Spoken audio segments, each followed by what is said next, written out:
નમસ્તે ફ્રેન્ડ્સ, મિતાસ કિચનમાં તમારું સ્વાગત છે. આજે આપણે બનાવશું નાનાથી મોટા લઈને બધાને ભાવે તેવા ભૂંગળા બટેટા.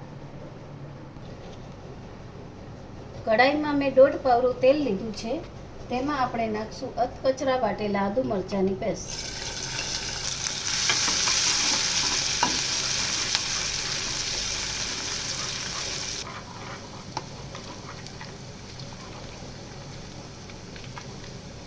આદુ મરચાંને આપણે 2 મિનિટ માટે સાંતળશું.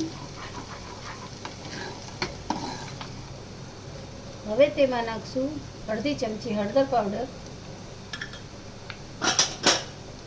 મસાલા બળે નહીં તેના માટે આપણે નાખશું થોડું પાણી.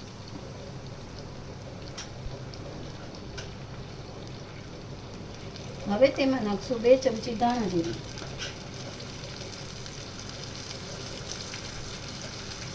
2 ચમચી કાશ્મીરી મરચું,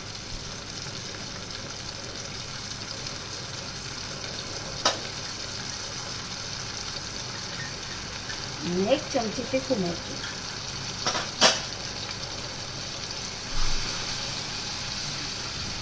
અને મસાલાને તેલમાં આપણે સાતળવા દઈશું.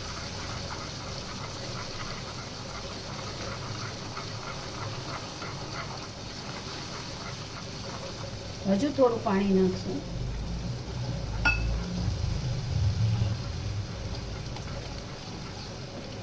જો તમે લસણ ખાતા હો તો આદુ મરચાં નાખ્યા પછી આપણે લસણની પેસ્ટ પણ નાખી શકીએ.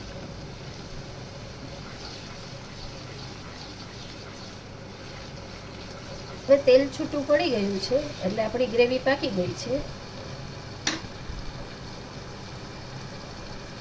અને છેલ્લે હવે તેમાં આપણે પહેલાં નાખશું સ્વાદ મુજબ મીઠું. બટેટા બાફ્યા હોય તેમાં પણ મીઠું નાખેલું હોય એટલે વિચારીને થોડું નાખવું.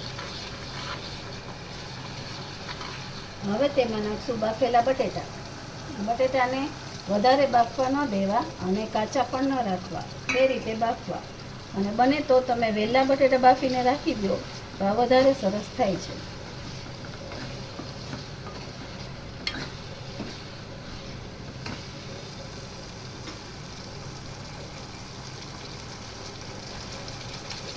હવે તેમાં નાખશું આપણે 5 ચમચી ગરમ મસાલો,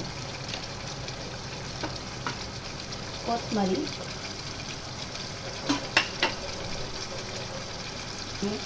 થોડો અમથો લીંબુનો રસ, 5 થી 6 ટીપા જ નાખો.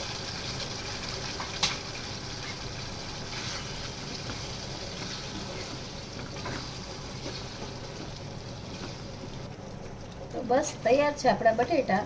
હવે તેને આપણે ભૂંગળા સાથે સર્વ કરી દઈએ. તો તૈયાર છે આપણા સ્વાદિષ્ટ અને ચટપટા ભૂંગળા બટેટાના બટેટા. એકવાર જરૂર ટ્રાય કરજો, તમને ચોક્કસ ભાવશે. જો તમને મારી આજની રેસીપી ગમી હોય તો લાઈક કરજો, શેર કરજો અને ફ્રેન્ડ્સને શેર કરજો અને કમેન્ટ કરવાનું ન ભૂલશો.